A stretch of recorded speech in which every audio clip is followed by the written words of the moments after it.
Quando demitir um sócio?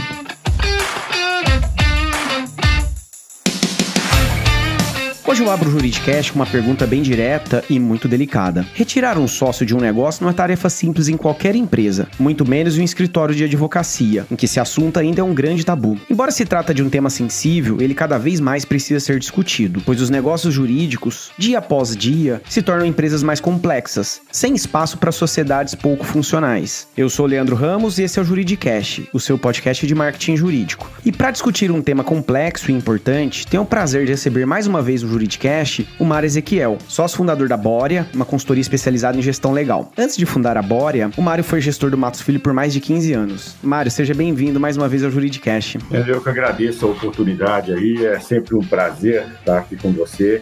Novamente eu insisto em parabenizá-lo, eu acho que esse espaço que você criou aqui já é uma referência no mercado, várias pessoas bastante importantes temos ouvido aqui, me sinto honrado novamente estar presente e insisto que esse espaço que você criou é muito interessante para debater o mercado que vem já há algum tempo com mudanças significativas e eu particularmente acredito que essas mudanças vão crescer ainda numa escala exponencial. Então estou aqui à disposição no que eu puder contribuir. Obrigado pelas palavras, Mário, e a honra é nossa de tê-lo aqui mais uma vez. E entrando um pouco aí no nosso tema, Mário, o modelo adotado pelos escritórios de advocacia de uma sociedade de advogados, será que é o mais eficiente para um escritório em termos de gestão? Bom, vamos lá. De fato, sim, na minha percepção, os modelos mais tradicionais, eu acho que estão razoavelmente defasados e desatualizados. O que eu acho importante dizer é o seguinte, não existe modelo ideal. O melhor modelo, de fato, é aquele em que os sócios se sintam confortáveis com ele. Então, tem modelos agressivos, modelos conservadores, e às vezes você vê escritórios com modelos bastante díspares, bastante diferentes, e todos felizes e ganhando dinheiro. Se você inverter os modelos, provavelmente você quebra os dois escritórios. Significa dizer que não tem modelo ideal. Agora, é bem verdade que o mercado como um todo vem mudando e o perfil dos profissionais vem mudando. Então, talvez existam alguns modelos que a nova geração não toque. É a mesma coisa, isso acontece também, por exemplo, com planos de carreira. Não é um tema aqui, mas eu quero fazer um parênteses, porque talvez isso seja mais claro para as pessoas. Perfeito. Antigamente, os modelos, para chegar a um sócio, era muito tempo, levava 10, 12, 15 anos.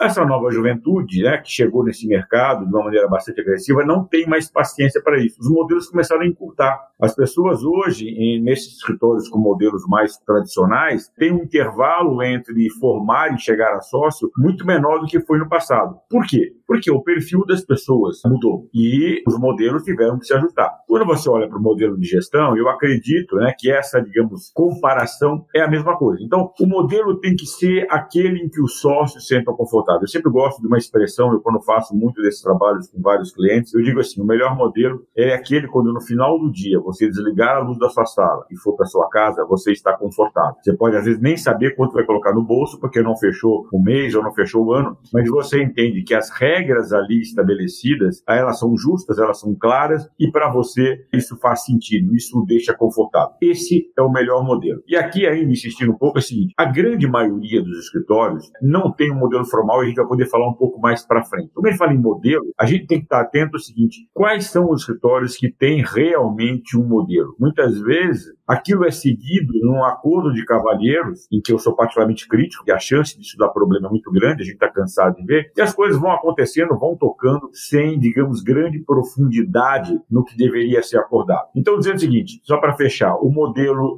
não existe um modelo ideal, mas é bem verdade que essa mudança de comportamento dos novos entrantes nesse mercado, que eu falo novos entrantes, essa última geração, mas eu peguei a geração, eu sou da geração mais antiga que ainda está aí no mercado, que são os baby boomers, depois vieram no X, no Z, mas quando ele falava em Y, por exemplo, que já tinha uma mudança significativa, e hoje já ocupam cargos de chefia, posições importantes, é uma geração diferente dos antigos. E depois dessa geração, estão vindo outras com mudanças também significativas. Então, ajustar o modelo, olhando para o mercado, eu entendo que é essencial para que uma sociedade tenha sucesso. E aí, Mário, baseado na sua resposta e no tema do nosso episódio, ao seu ver, quais são os principais motivos que levam a uma ruptura societária num escritório? Olha, o que eu observo é que a maioria do que acontece de ruptura tem a ver com algumas coisas em comum. Basicamente, é o desalinhamento cultural, de propósito, de valores. Então, aqueles sócios, muitas vezes se juntaram, tinham alinhamento, tinham um propósito, se não idêntico, muito parecido, e isso acaba se perdendo. Ou entre aqueles que estão na sociedade, ou novos entrantes, né? Porque muitas vezes, que eu falei, isso não está alinhado. Então, quando se monta a sociedade, ou quando ela ocorre, muitas vezes aqueles que montaram a sociedade têm isso naturalmente, porque outros que eram amigos, já se conheciam há algum tempo, isso está claro. Com o passar do tempo, essas pessoas podem mudar os seus propósitos. Eu diria, mas a chance de mudar é muito grande. Nós mudamos. E é normal, né, Mário? É normal do ser humano e é saudável. Eu costumo brincar e dizer, hoje eu com 60 anos penso diferente quando eu tinha 20, 30, graças a Deus.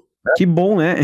Agora, essas mudanças não necessariamente vão ocorrer de uma forma igual. Então, por exemplo, um sócio, aqueles que saíram da faculdade, 4 sócios, eram amigos e decidiram montar o escritório. Naquele momento, eles tinham um alinhamento, eles tinham um propósito, um objetivo. Passaram 10, 15 anos, esses 4 sócios vivenciaram experiências diferentes. Essas experiências foram formando seus novos valores, sua cultura, e não necessariamente todos mudaram na mesma direção. Então, pode-se perder um pouco isso, né? Ou novos sócios se juntaram à sociedade e, se não está claro qual é o propósito da sociedade, ela não tem definida claramente o que ela quer, né? E os novos entrantes deixar claro, olha, o propósito da nossa sociedade é esse, os nossos valores são esses, você concorda? Você está afim? Beleza, porque aí eu tenho um alinhamento. E a gente sempre discute isso quando eu tenho a oportunidade de estar nos meus clientes. Esse alinhamento é fundamental, ter clareza e transparência, e os novos entrantes, sejam aqueles que são orgânicos, são vindo dentro do história, né? Começaram como advogados, estão subindo, em algum momento poderão ser alçados à posição de sócio, sejam laterais que vêm de fora. Então, ter claro isso acontece. Essa mudança vai acontecer. Por isso que de tempos em tempos eu sempre recomendo que a sociedade, os seus sócios, revisem, sentem e busquem um alinhamento. Porque esse desalinhamento,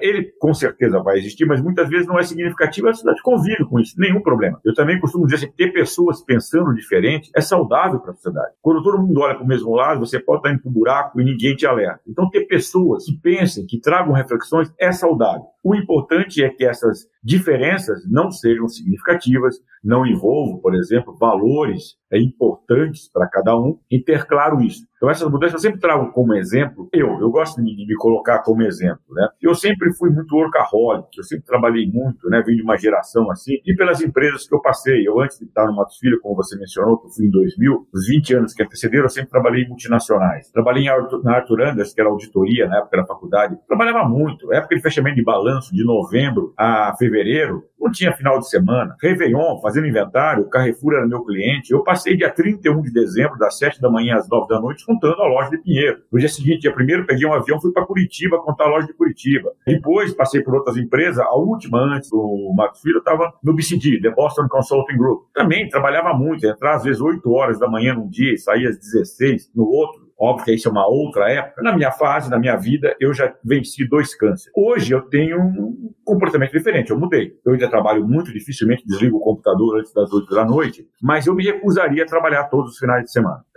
Tem que trabalhar um final de semana porque o cliente não pode, beleza, mas todos esquecem. Varar à noite, estou fora, não faço isso. Eu mudei o meu comportamento. Talvez se eu estivesse nessas empresas, ou eu pediria a conta, ou eles me mandariam embora. Por quê? Porque o propósito de alguma sociedade talvez sejam valores para eles. Para mim não é mais. Então, essa mudança ela vai ocorrer. Então, isso é o grande problema que eu vejo. E o mais importante, muitas vezes essas mudanças impactam na distribuição de resultados. E tem uma máxima que diz que a parte mais sensível do corpo humano é o bolso. Então, quando as regras de distribuição dos resultados não mais atendem a todos, isso geralmente dá discussão. Às vezes, as regras não mudaram, mas eu mudei a forma como eu vejo. Vou dar aqui algum exemplo. Digamos, pegar um exemplo mais conservador que existe.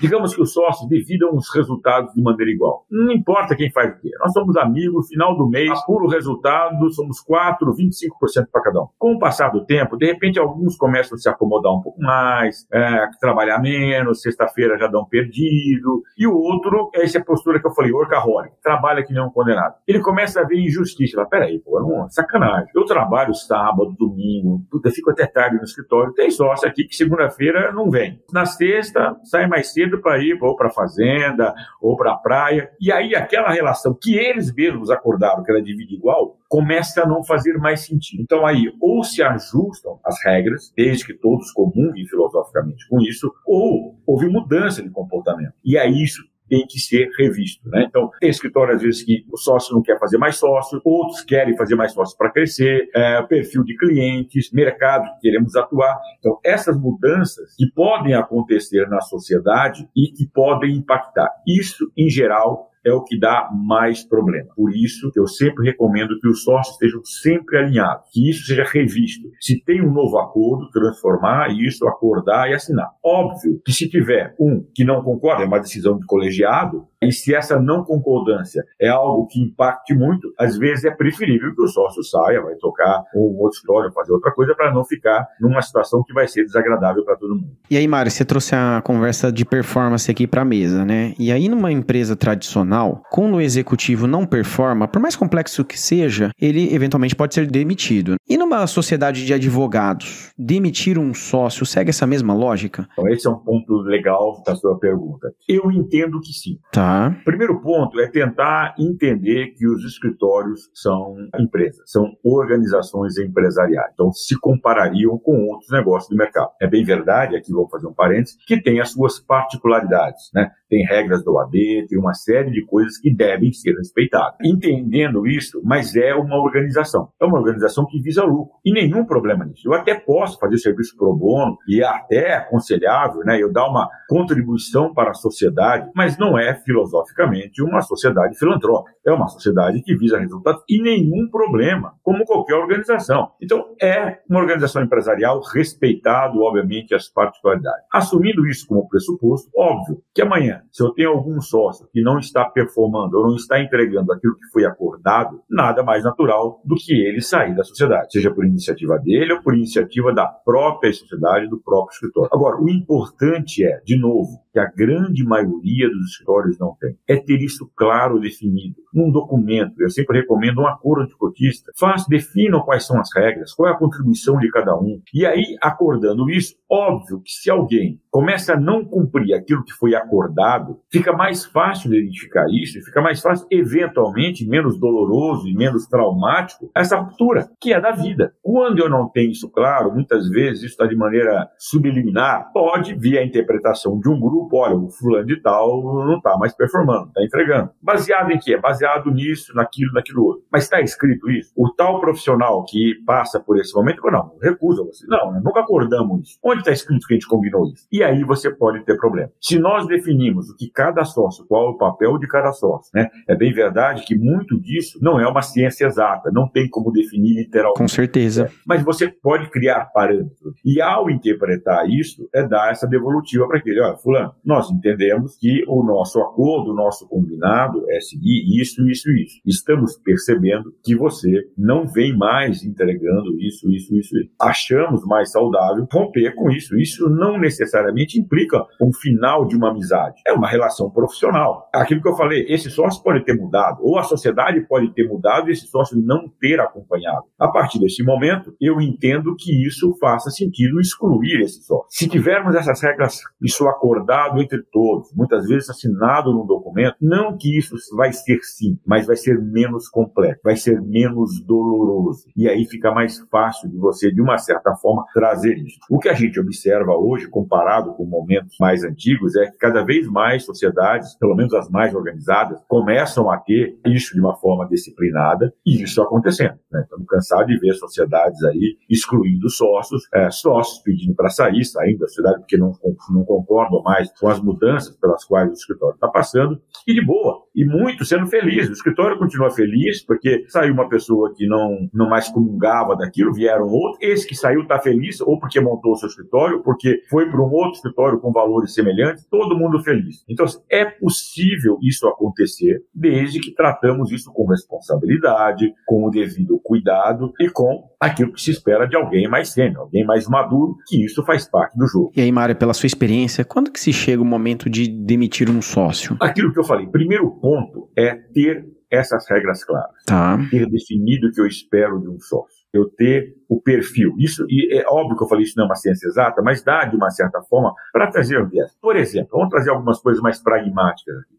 Para ser sócio da minha sociedade, o advogado, ele tem que ser captador, ele tem que produzir material, né? Ou ele pode ser Então, eu já vi sociedades, não, para ser sócio aqui, por exemplo, tem que ser captador, não precisa ser um rainmaker, mas ele precisa ter carteira, ele precisa ter clientes, ele precisa trazer clientes, ele precisa ser tecnicamente bom, ele precisa ser uma referência na área dele, ele precisa trabalhar, ou seja, ele precisa produzir, ter equipe, delegar para a equipe, ter contribuição financeira. A partir do momento que o sócio participa dos resultados, ele deveria gerar resultados, né? Você pode ter sessões? Pode, muitas vezes tem. É uma área de desenvolvimento, é uma área de investimento, os sócios entendem que naquele momento aquele sócio não traz o resultado esperado, mas imagina se daqui a alguns anos vai trazer, enfim. Mas se eu tenho isso alinhado e há um não respeito a isso, a uma mudança, fulano, nós combinamos que ser sócio tem que ser captador. Você, quando foi sócio de uma carteira, só que a gente observa que você acomodou. Nos últimos 3 anos, você não trouxe um cliente, você não abriu um caso novo, você trabalha muito mais naquilo que outros sócios trazem. Se isso é um ponto importante, não tem que ser,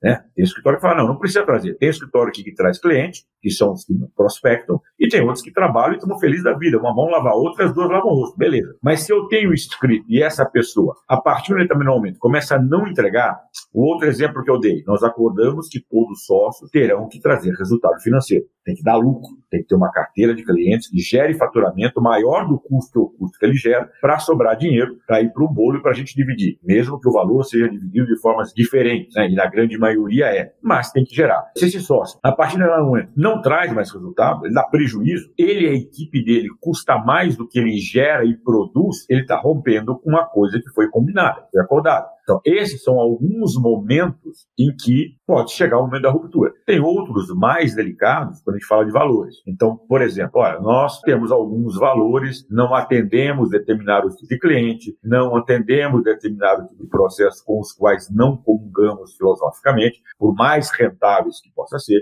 e a partir de um determinado momento, esse sócio pode começar a trazer clientes ou fazer determinados serviços que são extremamente rentáveis, lucrativos, mas que ferem um pressuposto, um propósito dos outros demais sócios. E esse também pode ser um momento. Não, a gente não quer se envolver nisso, a gente não acredita nisso. Se você quer fazer, beleza, ótimo, siga por esse caminho, mas não com a gente. Então, ao ter regras claras, o momento vai ser aquele em que não há mais uma concordância, um comportamento, uma atitude alinhada com aquilo que os sócios entendem ser importante. Por isso que eu friso a importância de ter essas definições claras, e não que elas não possam mudar. Elas podem mudar. O perfil da cidade mudou, o perfil dos sócios, vamos realinhar isso, vamos redefinir esse tipo de valores que nós comungamos, que nós entendemos ser importantes, e a partir de agora começam a valer essas regras. Outras vezes é afinidade mesmo. Esse é mais subjetivo ainda e talvez mais difícil. Mas a gente perde a afinidade, perde a química, né?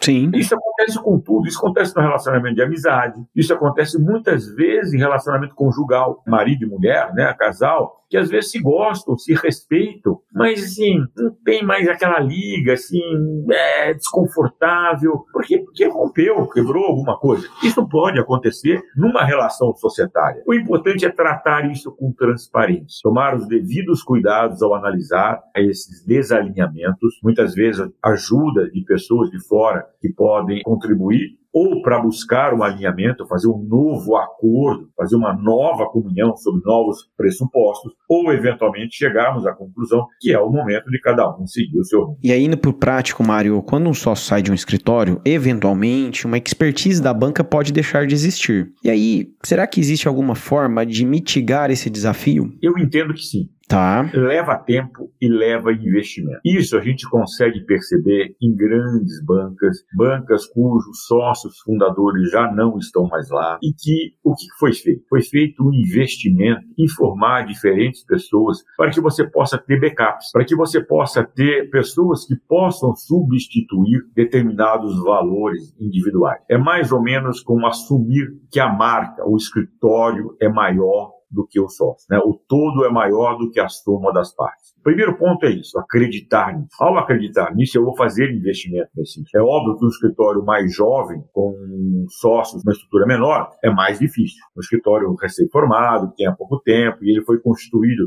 por profissionais altamente gabaritados, qualificados, foram esses profissionais que trouxeram a clientela que lá estão, que são a referência. Se um desses sai, ele leva essa expertise, leva muitas vezes carteira, e você não teve tempo de criar substitutos, né? E aí fica difícil mesmo. Mas se é isso que a gente entende, e eu entendo que sim, porque eu quero criar uma estrutura empresarial, eu vou investir em formar substitutos. Não ter só um indivíduo ou poucos indivíduos que dominem uma determinada matéria e que sejam referentes. Eu posso ter referentes. Isso não significa não ter ícones no escritório, não ter nomes, pessoas renomadas. Sim, eu posso ter. Muitas vezes essas, inclusive, não são substituíveis, mas eu consigo entregar um valor no todo. Quando a gente procura um grande escritório, muitas vezes, né, isso vale para escritório, vale para consultoria. Você não procura mais o fulano, o doutor fulano e tal, o doutor Beltrano, né? Eu procuro o escritório, porque eu sei que naquela organização eu vou ser atendido, seja lá por quem for, com um serviço de qualidade, com uma entrega que eu espero receber. Vale a mesma coisa para consultoria,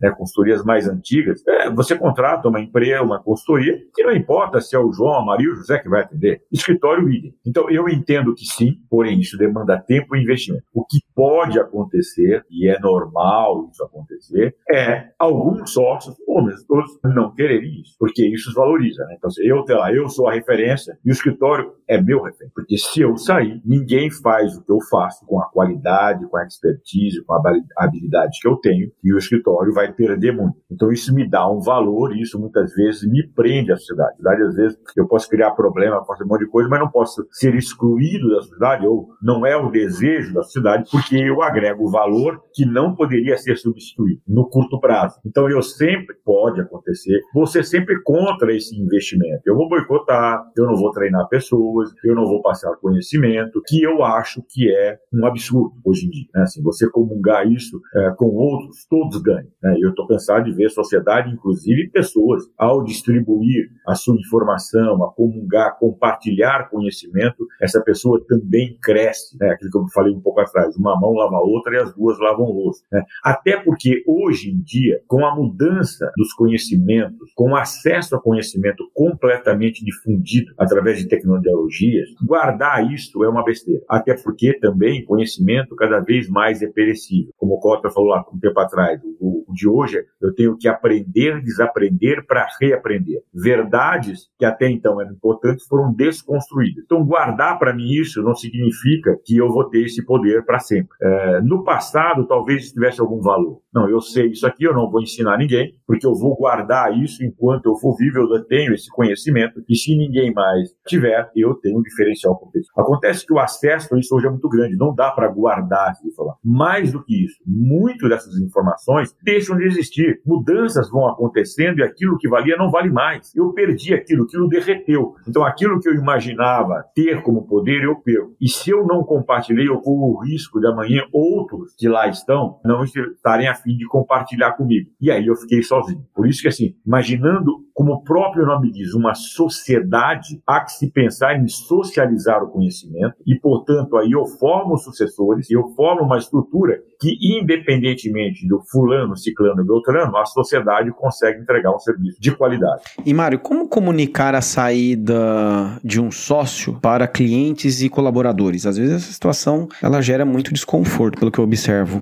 A saída, ela pode gerar, se não bem acordada, gerar desconforto. Então, de novo, eu volto no mesmo ponto. Ao ter regras claras, isso ajuda no processo de sair. Primeiro ponto é tentar transformar esse processo o menos complicado possível, o mais amigável possível. Isso é bom para todo mundo. É bom para a sociedade, é bom para o sócio que está saindo, é bom para os clientes, é bom para os profissionais que lá estão. Então, ao ter regras claras, ao tomar uma decisão de excluir um sócio do próprio sócio sair, está lá definido o porquê ele está saindo. Não só isso, ter regras de saída. Esse é outro ponto importante. Muitas vezes os escritórios têm regra de entrada. Não, para ser sócio do escritório tem que ter tanto tempo de formado, tem que ser captador, tem que ter carteira, tem que ter o perfil assim, assim, assado. E esquece de deixar claro regras de saída. Algo como mais pragmático. Se um sócio sai por iniciativa própria, quais são os direitos dele? Os valores. Ele comprou cotas, ele pagou por elas. Se ele sai, ele vai vender. Como eu vou valorar essa cota? Se isso estiver definido, estiver claro, nenhum problema. Ele não comprou, as cotas foram doadas a ele. Então ele devolve as cotas sem receber nada. Como é que eu vou calcular o valor que eu devo indenizá-lo? Ele participa de processos, por exemplo, que tem êxito e que vão maturar mais à frente, depois que ele saiu, ele vai participar disso. Então, processos, por exemplo, que estão há 10 anos no escritório, que já estão na última instância, mas ainda não tem transitado em julgado, e eu saio hoje, amanhã, se sai uma sentença favorável ao meu cliente e eu, o escritório, vou receber um êxito, o sócio que saiu participa disso, está claro? Participa de que forma? Se esse processo acontecer, for julgado no próximo ano, ele participa integralmente da parte dele. Daqui 5 anos, tem, digamos, um deságio, porque o processo rolou muito tempo, ele participou, sim, de um período importante, mas nos últimos anos ele não participou mais, então ele não teria direito a receber 100%. Uma parte, qual parte? Ou seja, eu tenho uma redução a cada ano que passa. Enfim, não vou ficar, eu estou trazendo alguns exemplos mais para tangibilizar a minha fala, mas ter isso acordado, porque aí não tem discussão. Quando isso não está claro, aquilo está, não, você saiu agora, você não tem direito a isso. Não, mas esse é meu. Eu trouxe o cliente, eu escrevi a tese, eu fiz a defesa, aí eu estou saindo agora, está praticamente pronto. É uma questão de subir para a votação no Tribunal XPTO e está líquido e certo que vamos ganhar. Quem mandou você sair? Aí tem briga. Se eu definir isso claramente, eu evito briga. Isso é um exemplo, mas tem inúmeros outros, não daria para explorar todos nesse momento. O que eu quero dizer é ter claro as regras de saída, num documento formal, onde todos assinaram. Portanto, quando esse sócio sair, se o escritório cumprindo a regra, está aqui, fulano, nós acordamos que saída voluntária de sócio, o direito a esse sócio são esses. E as obrigações são essas. Que obrigações? Ele pode levar cliente, ele pode levar o cliente que ele trouxe, ele pode levar a equipe dele. Enfim, uma série de situações que, se bem acordadas, isso não garante não ter disputa, né? Isso não é uma ciência exata, portanto, pode sim, mas eu reduzo razoavelmente, principalmente para pessoas de bom senso. E ao fazer uma saída mais amigável e sabedor do que vai acontecer a posteriori, por exemplo, cliente XYZ vai com esse sócio, parte da equipe dele vai. O que fica? Fica esse. Como é que eu, o escritório, vou atender esses clientes com a ausência desse sócio e parte da equipe? Então, ao alinhar isso permitirá uma comunicação ao mercado transparente, clara. E o mercado, ele é muito sensível. A gente vê isso muito no campo econômico, né? Quando a gente vê o governo brigando, pegar um exemplo aqui, e o mercado fica inseguro, sobe taxa de juros, bolsa cai, é o caos. O mercado não gosta de insegurança. Essa mesma metáfora vale para cá. Então, se eu tenho uns clientes e o meu escritório está brigando com o sócio, o cliente fica preocupado. Muitas vezes fica sabendo uma coisa, eu não vou ficar nem com outro, eu vou procurar outro escritório que me traga segurança. Bom, se eu tiver essas linhas bem definidas, isso vai ajudar a fazer o processo mais amigável. Vamos decidir, escritório e sócio está saindo os próximos passos, seja do ponto de vista econômico, isso que eu falei, dos direitos e obrigações de cada um, vamos cumprir, ambos vão cumprir com isso. Mercado, como o mercado vai ser impactado. Se o cliente A, B e C vai com sócio, cliente A, B e C. O sócio está saindo, vai montar o escritório dele, vai para outro escritório, você vai acompanhá-lo, nós estamos cientes disso, vamos dar o suporte que for necessário, ou o cliente XYZ, você vai ficar conosco e mesmo não tendo mais esse sócio, a gente consegue atender com fulano de tal, apresentar, levar a equipe para passar essa segurança. Isso gera segurança para os diretamente envolvidos. No caso, clientes, sócio, escritório e principalmente também a equipe interna. É importante para aqueles outros profissionais que estão no escritório se sentirem confortáveis que essa ruptura, essa briga, ou essa separação faz parte da vida e a vida que segue e que todos vão ter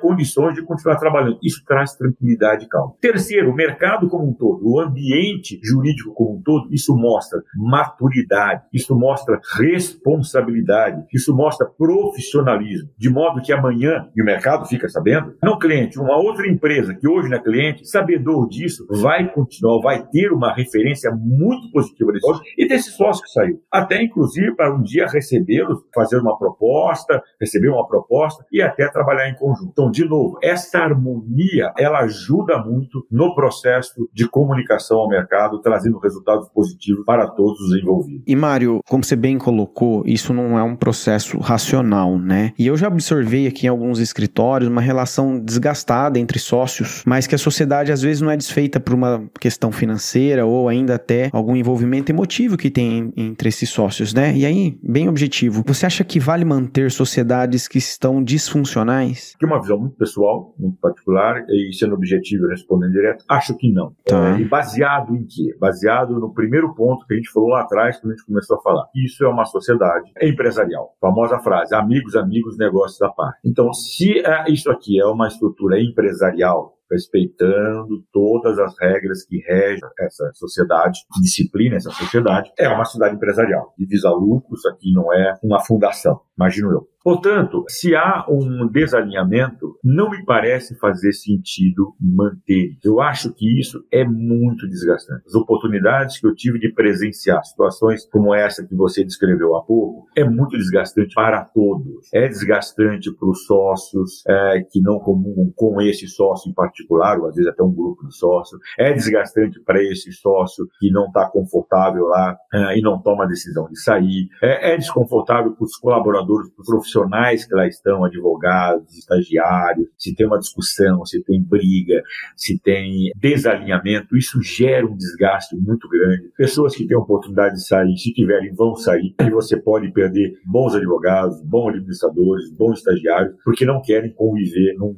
ambiente tóxico como esse. Os clientes também percebem. Em geral, isso acontece, né? Eu falo em geral porque você não vale para tudo, quando um é refém do outro. Refém de que forma? Muitas vezes o escritório é refém desse sócio porque ele tem uma carteira muito grande, porque ele é um nome importante e a saída dele muitas vezes inviabiliza a sociedade. Ou se não inviabiliza por completo, ela não vai quebrar, vai ter uma diminuição, downgrade gigantesco. Seus sócios terão problemas sérios, podem perder clientes, perder carteira, então eles ficam refém. Eles toleram isso para poder não abrir mão de renda, por exemplo. E o sócio? Bom, beleza, mas se ele tem tudo isso, por que ele fica lá? Porque ele tem uma estrutura administrativa que dá apoio para ele, e ele, se eu tiver que montar o meu escritório, não estou afim de ir para outro escritório, porque outro escritório eu vou ter os mesmos problemas ou outros problemas. Bom, então monta o seu. Cara, montar o meu escritório, eu vou ter que alugar um espaço, vou ter que gerenciar uma equipe, talvez hoje, às vezes, o sócio não está envolvido nisso, então tem uma estrutura que cuida da contabilidade, que emite as notas, que faz a cobrança, às vezes tem um RH que recruta para ele só dá ordem, preciso de um advogado sênior que fale inglês, que seja especialista em tributos diretos, o RH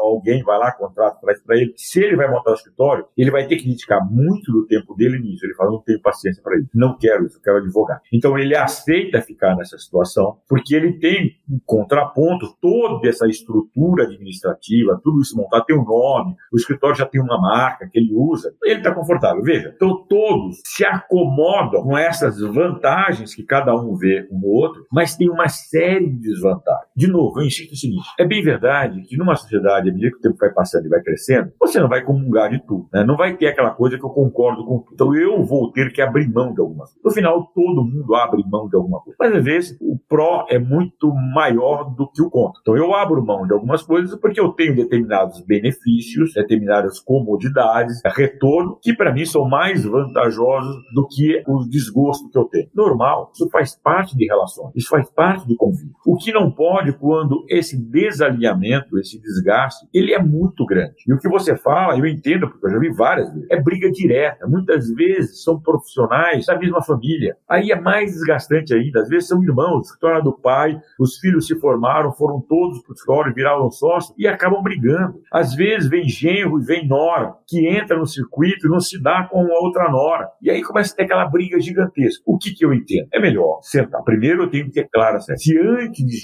fazer tudo isso eu tivesse claro as regras, talvez alguns limites teriam sido estabelecidos e algum desses profissionais nem chegassem à sociedade. E eu cortaria o mal pela raiz. Bom, mesmo que eles tivessem atendido e viessem para a sociedade, e em algum momento isso se perdia, tá claro, fulano, olha, você não está seguindo os pressupostos que nós alinhamos e que você inclusive concordou porque você assinou, então vou ter que sair. Então esse convívio, a meu ver, não é saudável, o preço disso em geral é muito grande. Só que aí vai muito de pessoas para pessoas. Tem pessoas que têm mais dificuldade em tomar decisões, principalmente decisões que podem trazer desgaste, seja um desgaste prático, né, operacional, esse exemplo que eu vou ter que sair, montar um escritório, alugar um espaço, isso dá trabalho. Seja financeiro, eu vou perder dinheiro no curto prazo, porque eu vou abrir mão de alguma coisa em que hoje eu tenho e que eu não quero. Tomar decisões emocionais, romper relações, dependendo das pessoas, há uma dificuldade muito grande. Eu não sou psicólogo, não posso falar sobre isso, mas é razoável saber e conhecer que às vezes tem pessoas que têm dificuldade nisso, em romper relacionamento pelo lado afetivo. Isso é comum a gente perceber muitas vezes em casais que já não se dão mais, mas assim, não tem coragem de separar, ou porque tem outros envolvidos. Enfim, isso pode acontecer, mas eu sempre recomendo, o melhor é sair de uma estrutura onde isso está girando. Se você tem dificuldade de fazer isso, busque um suporte, busque uma orientação, seja uma orientação técnica para fazer um acordo. Técnica pode ser um advogado, pode ser um consultor, alguém que ajude a alinhar regras de separação, seja às vezes acordo psicológico, né, de ajudar você a lidar com esses problemas para que o futuro seja melhor que esse presente beligerante. Mário, nosso papo está muito bom, mas a gente precisa caminhar para o fechamento e como uma última pergunta. Você acredita que a maneira dos advogados e advogadas se vincularem em sociedades daqui em diante vai mudar? Uma boa pergunta e difícil de responder. De novo, eu vou dar a minha opinião. Eu acho que sim. E por que eu acho que sim? Não posso afirmar, nem teria essa resposta de maneira pragmática para dizer. A minha percepção é porque as relações estão mudando, as pessoas estão mudando. Eu mesmo mencionei lá que o plano de carreira antigamente no grande escritório para chegar a sócio eram 12, 15 anos. Hoje, que a gente ouve e que a gente vê, às vezes são 8, 10 anos no máximo. Por quê? Porque as pessoas não têm mais paciência de esperar. Uma mudança comportamental, é uma mudança da nova sociedade, dos novos integrantes dessa sociedade. Então, remanejar esses acordos é fundamental. Outro exemplo claro que a gente vivenciou aqui de modelos de negócio. O mais claro que eu trago aqui, e que é notório para todos, é o home office. O home office já existe há muitos anos, há mais de 30 anos. Porém, os escritórios, com raríssimas e honrosas exceções, não faziam isso. Vem a Covid, coloca todo mundo obrigatoriamente em home office. Aí vai saindo, volta, e nós estamos no modelo híbrido, na grande maioria. O que eu já observei? Eu já vi alguns escritórios mais conservadores, quando voltou,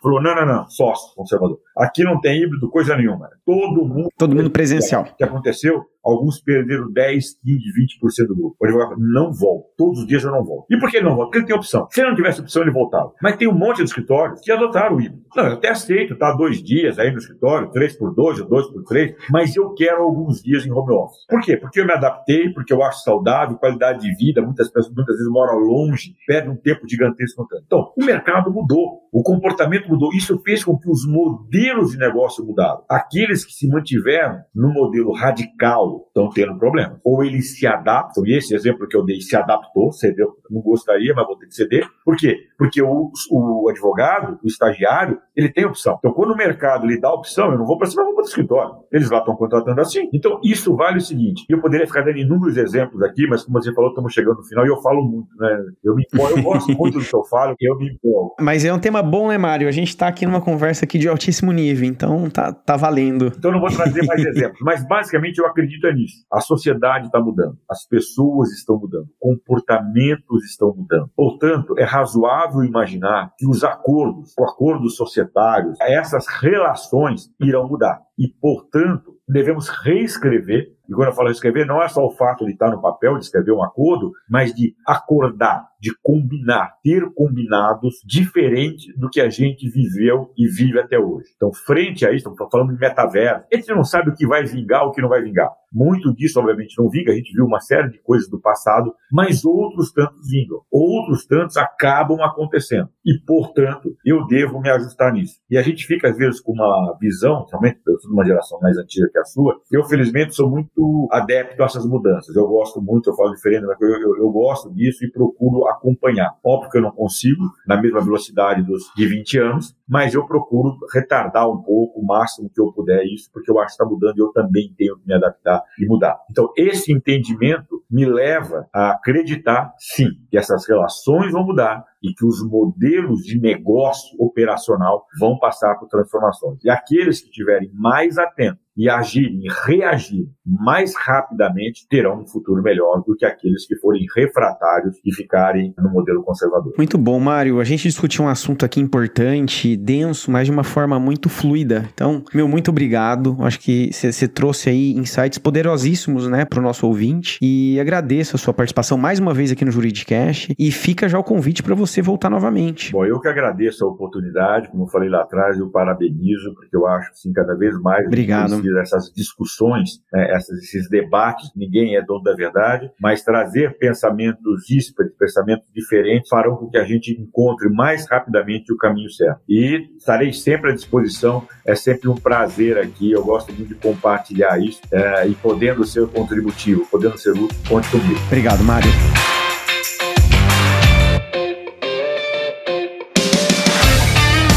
Gostou desse podcast? Então compartilhe o episódio nas redes sociais e acompanhe o Juridicast, produzido pela agência Javali, especialista em marketing jurídico. Um grande abraço e até a próxima quarta-feira, às 7 da manhã.